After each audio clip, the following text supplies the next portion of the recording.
Bonjour à tous, c'est Jenny Garden, je suis médium énergéticienne et en ce sens je canalise les messages de votre flamme jumelle. N'hésitez pas à aller en dessous dans la description pour me contacter si vous souhaitez que je canalise l'âme de votre flamme jumelle. Alors, ici nous allons partager un message d'un runner qui a répondu à sa chaser. Je remercie les deux pour avoir accepté de partager ce message dans le but de vous aider aussi sur vos parcours.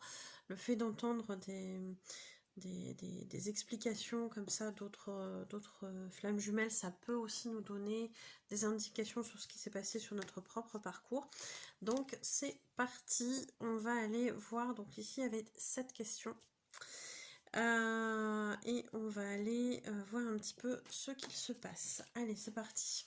La première question, c'est comment explique-t-il son attitude irrespectueuse vis-à-vis de sa chaser? Il y avait une date particulière. Donc, je ne vais pas vous donner la date, ça donne rien de particulier. Donc ici, c'était, j'avais la réponse du runner. J'avais très envie de toi, tout simplement. L'envie a été plus forte que la raison. Donc, on comprend que le comportement un peu irrespectueux, il était un peu sur ce domaine-là. Ce qui peut arriver chez les runners, de faire des propositions, des choses comme ça, alors que le contexte ne s'y prête pas forcément. Donc voilà. Question numéro 2. Pourquoi a-t-il eu un tel comportement? Et ici, le runner répond: je n'ai pas réussi à me contrôler, à contrôler cette pulsion. Énergétiquement, j'avais envie et besoin que nous nous reconnections. Alors, c'est vrai que dans les périodes de silence, on peut avoir d'un côté comme de l'autre des envies, tout simplement de se reconnecter énergétiquement parlant, mais ça peut être aussi par le biais du charnel. Le fait d'être en présence de l'autre, etc. aussi, il n'y a pas que cet aspect-là. Mais c'est vrai que ça amène aussi une autre dimension à la relation, et d'une certaine façon, effectivement, ça peut rapprocher temporairement les deux jumeaux. Donc, on va avoir des allers-retours comme ça entre un runner qui ne sait pas trop ce qu'il veut à ce moment-là ou qui n'est pas en capacité d'y aller, et qui va avoir des mouvements de recul après, effectivement, avoir tenté de se rapprocher de cette chaser. Ça arrive régulièrement. Alors, question numéro 3, comment va-t-il en ce moment?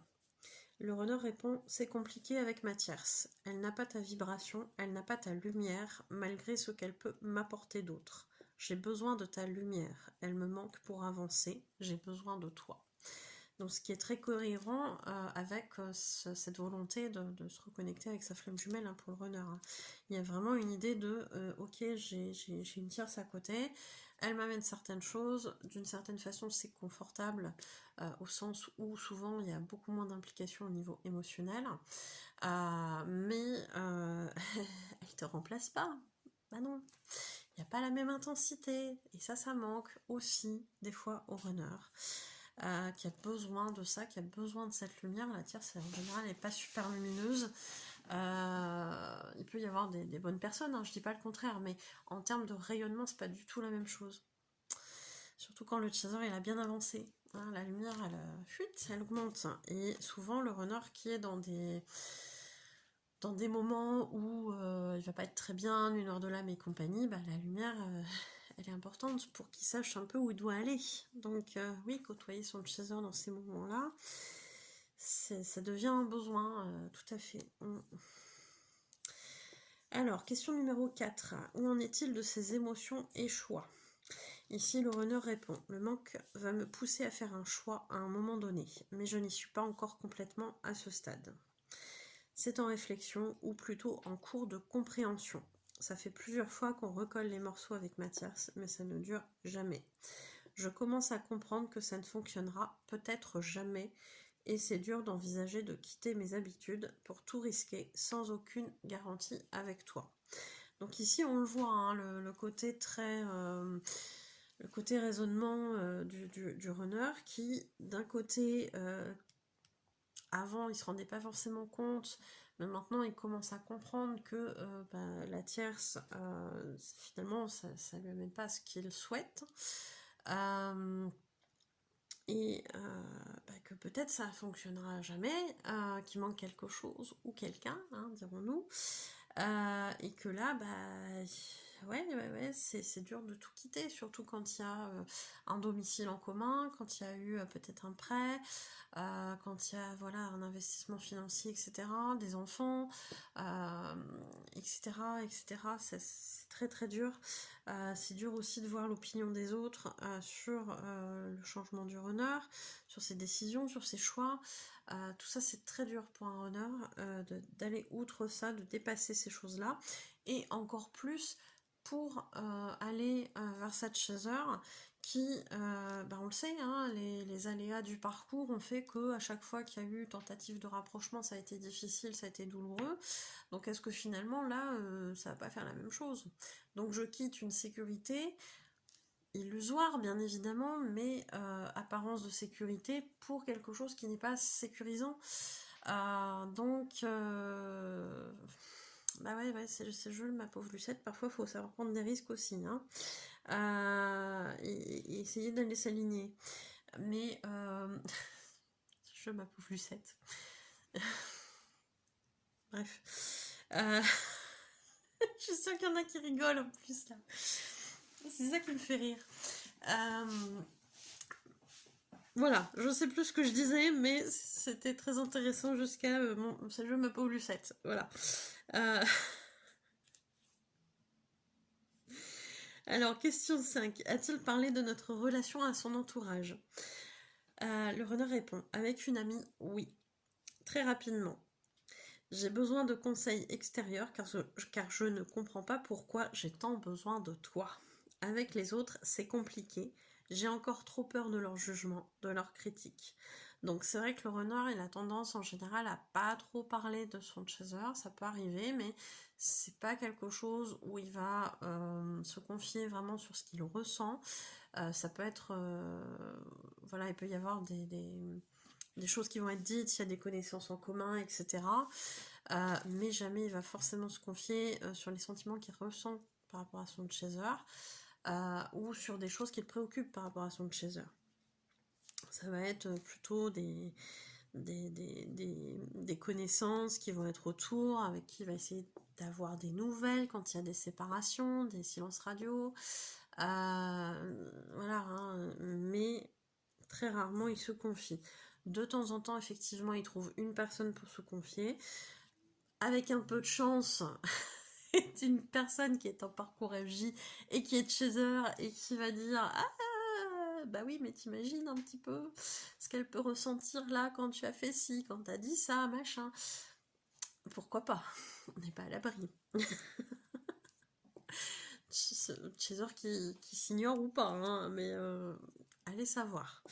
Ils en rencontrent hein, des personnes comme ça sur leur parcours, les runners. Et justement, ils les mettent aussi un petit peu au parfum hein, sur la relation. Hein. Donc on n'est pas à l'abri de ça. Mais en tout cas, il va limiter les infos auprès de pas mal de gens pour ne se concentrer en général que sur très peu de personnes qui vont pouvoir l'orienter, l'aider, parfois d'une bonne façon pour le parcours, parfois d'une mauvaise façon entre guillemets, au sens où ça va être plutôt des obstacles. Ça fait partie du parcours. Hein. Donc là, je sais pas de quel côté ça va, mais en tout cas, il semble avoir eu besoin de conseils, de compréhension, et peut-être qu'il l'a eu, en tout cas, je l'espère. Alors, question 6, a-t-il senti les déblocages karmiques suite à l'intervention de Jenny? Alors, je fais des déblocages karmiques, effectivement. C'est un travail qui dure entre 10 et 15 jours. Il y a une vidéo qui est faite dessus, la libération des blocages karmiques, si vous voulez aller la voir sur la chaîne. C'est très très intéressant parce qu'on va aller chercher la source de beaucoup de blocages que vous avez et on va les travailler par la suite en soins. Donc c'est un gros gros boulot, mais qui amène beaucoup de libération par la suite. Alors, ici, Le runner répond: je sens des choses bouger, mais je n'ai pas la notion du déblocage karmique, car ça c'est du mental. Mais tes avancées suite à ce travail m'aident à débloquer mes dysfonctionnements. Alors, effectivement, quand on fait un travail de libération des blocages karmiques, le fait qu'on soit en parcours FJ, on va avancer d'abord pour soi. Mais dans les vies antérieures, on est bien souvent en contact avec notre flamme jumelle et il peut y avoir effectivement plusieurs vies qui remontent au sens où il y a des blocages dans ces vies antérieures-là avec notre flamme jumelle. Donc le fait d'aller débloquer ces choses-là du côté du chaser, forcément, ça change l'énergie avec le runner et ça va aussi l'impacter dans le sens où ça va aussi, entre guillemets, l'aider. Alors, pas aussi intensément que si le travail avait été fait sur lui directement, mais ça va l'aider, ça va participer en tout cas à l'aider au niveau de ses propres avancées. On va dire ça comme ça. Alors, question numéro 7. Est-il toujours prêt à déplacer des montagnes, comme il le disait lors de la première canalisation, pour nous réunir? Alors ici, voici la réponse du runner. Oui, je ferai ce qu'il faut pour enfin arriver à notre but dans cette incarnation. Mais il me faut encore du temps. Le mental, l'ego me retarde dans la matière. Bah oui. L'ego, le faux self, c'est toujours très très très compliqué. Ça vient occasionner effectivement pas mal de retard, mais j'ai envie de dire tout est bon sur le parcours hein, pour faire nos compréhensions, faire nos avancées. Donc si ça se passe comme ça, c'est qu'il y a une raison. Je pense qu'il ne faut pas se torturer plus que ça vient ramener d'autres blocages, donc c'est pas forcément intéressant de focaliser là-dessus, sur le temps que ça met, mais plutôt de se dire bah, les choses là elles sont comme elles sont, et on avance à notre rythme sans se culpabiliser en plus, on n'a pas besoin de ça, c'est déjà assez souffrant sur le parcours, on va pas s'en rajouter. Hein. Voilà. Allez, question, non pas question, message libre. Je suis désolée si je t'ai heurté par mes propositions peu orthodoxes, mais c'était irrésistible. C'est vrai qu'à un moment donné, le runner il craque. Hein. Il craque, il se retient, il se retient, il se retient, puis d'un coup, bah là, plaf. Et là, c'est la catastrophe. Enfin, pas toujours. Le fait de t'avoir revu a ravivé mes envies de toi. Attention, attention. Fermez vos oreilles. Sentir ta peau contre la mienne et ton parfum si envoûtant m'a fait perdre la raison. Oh, ça va, vous en avez déjà vu. Ça, c'est ce qu'il me dit quand je lui dis Franck, on va se. Pardon. Bon, du coup, vous avez le prénom, je suis désolée. Je ne dirai pas le prénom de la chaser, promis, je suis désolée. Bon, en même temps, il y en a beaucoup des Franck. Je lui dis non, mais dis donc, à un moment donné. Quand même, je sais pas à ressentir ça, parce que quand je canalise, j'ai des ressentis, hein, donc je me suis dit, ayant déjà eu l'expérience dans le passé, j'ai pas envie de rentrer un peu trop là-dedans, puisque ça me concerne pas, c'est des choses qui sont intimes entre vous, donc j'ai pas à voir ça. Donc il me dit ça quand je dis que je veux pas voir certaines images qui leur appartiennent. Oh ça va, vous en avez déjà vu, hein. Voilà, voilà. Je continue le message. Ces moments uniques où le temps est suspendu, où nos corps fusionnent, me manquent. Et j'ai aussi senti ton envie. Mais je comprends ce que tu m'as dit par rapport à ma tierce et tu as raison. Je ne suis pas correcte envers vous deux et c'est inadmissible. J'aurais tenté, ne m'en veux pas. Bah oui, sur un malentendu ça peut marcher. Mon ego a pris cher car j'ai eu l'impression que tu me rejetais et ça fait mal. Mais au niveau de l'énergie, tu as fait ce qu'il fallait car cela va me faire avancer. Effectivement, je ne t'en veux absolument pas, bien au contraire. Pas mon ego. Mais cela va faire bouger plein de choses à l'intérieur de moi. Ça va bousculer mes certitudes et me faire me rendre compte que je ne suis pas correcte vis-à-vis de toi et de ma tierce. Je prends conscience des choix que je vais devoir faire pour être vraiment heureux. Et je ne suis vraiment complètement heureux que lorsque je suis avec toi. Tu me manques beaucoup, tu dois me ressentir. Nos moments à deux de complicité. J'ai l'impression d'avoir aussi perdu ça avec toi, en faisant le con, même si je sens que ça n'est pas loin pour autant. Je reste avec des envies de partager de nouveaux moments avec toi, de toutes sortes, je le précise. Je vais me libérer, je ne veux pas te perdre, je t'aime. Donc effectivement, on a un runner là qui voilà, en tout cas son âme, qui évoque effectivement le fait d'avoir recroisé cette chaser qui, voilà, a ce besoin de contact, dirons-nous. Donc oui, après c'est humain. Il y a l'amour qui est là aussi, qui vient dire bon bah là il y a quelque chose. Hein. Donc c'est vrai que c'est pas simple.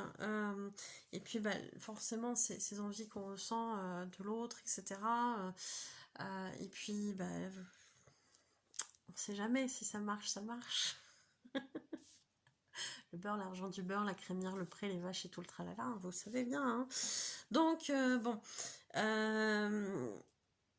Donc il y a des choses hein, au niveau de l'ego hein, aussi, hein, il nous parle de l'ego, je t'en veux pas, mais l'ego aussi un petit peu de m'avoir rejeté quelque part, de cette chaser qui du coup s'est positionnée et qui a dit non mais attends, t'es en couple, qu'est-ce que tu me racontes là, c'est pas sérieux, bon, après je sais pas ce qu'elle lui a dit exactement, mais grosso modo, voilà t'es en couple quoi, qu'est-ce que tu veux que je me contente de ça quoi, ça va pas.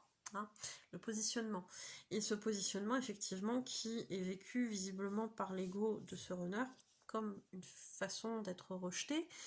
Et voilà, quoi. Et ça va le faire travailler. Alors, souvent, le chaser, il fait pas consciemment, hein, c'est vraiment un ras-le-bol à un moment donné qui arrive de se positionner et de dire non mais attends, là ça va un peu trop loin, moi j'accepte plus ce genre de choses, voilà quoi, donc non, donc c'est vraiment toujours dans cette optique de parcours de flamme jumelle où on a quelque chose d'authentique, on ne fait pas les choses de manière calculée. Si vous le faites de manière calculée en disant je vais rejeter mon runner, ça lui fera les pieds, ça va le faire bosser, ça marchera pas, c'est calculé. Faites parce que c'est juste à l'intérieur de vous, en fait. Il n'y a que comme ça que ça fonctionne bien. Hein. Donc il y a plein de choses qui vont avancer, il y a des prises de conscience qui vont se faire, mais un passage à l'acte qui n'est peut-être pas forcément pour maintenant. Il y a encore des prises de conscience à avoir et effectivement des moments qui manquent avec cette chaser, des besoins de partager, etc. Et un souhait effectivement de ne pas perdre cette chaser. Donc bon, à un moment donné, il faut s'aligner, hein, il faut s'aligner. Voilà. Donc en tout cas, j'espère que ça vous aura aidé. Et puis, je vous remercie pour votre écoute. Je vous souhaite une belle journée ou une belle soirée. Et je vous dis à bientôt. Prenez soin de vous.